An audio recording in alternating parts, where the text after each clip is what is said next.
పెద్దమ్మ గారు, ఉప్పు చేతికి ఎందుకు ఇవ్వరు? అలా ఇస్తే అరిష్టం. కింద పెట్టి తీసుకోమని చెప్పాలి. పక్కింటావిడ చారు అడిగినా కూడా కిందే పెట్టేస్తారా? ఉప్పు చేతికి ఇవ్వకూడదు. కూరలు చారులు ఇవ్వచ్చు. దిక్కుమాలిన ప్రశ్న వేసావు. అంటే చారులో కూడా ఉప్పేస్తారు కదా, చేతికి ఇవ్వకూడదేమో అనుకున్నాను.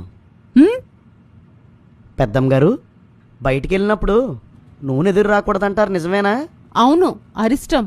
మరి కూర కూడా ఎదురు రాకూడదైతే నూనె వేస్తారు కదా. రాజుతున్న నిప్పుల కుంపటి కూడా ఎదురు రాకూడదంట కదా. అవును, అరిష్టం. అంటే బైక్స్ కార్స్ కూడా ఎదురు రాకూడదు. ఇంజన్లో పెట్రోల్ మండుతూ ఉంటుంది కదా. మిట్ట మధ్యాహ్నం ఈ దరిద్రుడు గోలేంటో, ఏం ఎదురొచ్చిందో ఏంటో.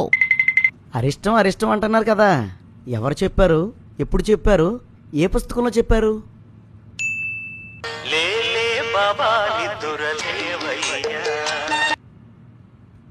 చెప్పమ్మా.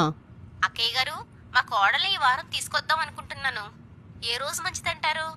వాళ్ళకేమో మంగళవారం ఖాళీ అట. మంగళవారం అస్సలొద్దు. ఆ కొంతమందికి వారాలు వజ్యాలు అస్సలు తెలీదు. మూర్ఖులు. అలాగే అక్కయ్య గారు. బుధవారం తీసుకొచ్చేయండి. కుడికాలు లోపల పెట్టి రమ్మనమ్మా. ఆ ఎడంకాలు ఏం తప్పు చేసిందండి?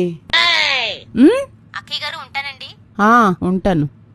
ఎవరైనా ఎడంకాలు లేకుండా పుడితే అవిటివారు అంటారా, అదృష్టవంతులు అంటారా?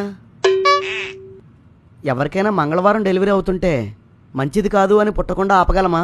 ఎవరైనా మంగళవారం చనిపోతుంటే మంచిది కాదు అని చావకుండా ఆపగలమా? మంగళవారం రోజున తిండి మానం, చదువు మానం, ఉద్యోగం మానం, అన్నీ మామూలే. అందుకే మాలాంటి మూర్ఖులకి ప్రతిరోజు సమానమే. నిజంగా మూర్ఖులే.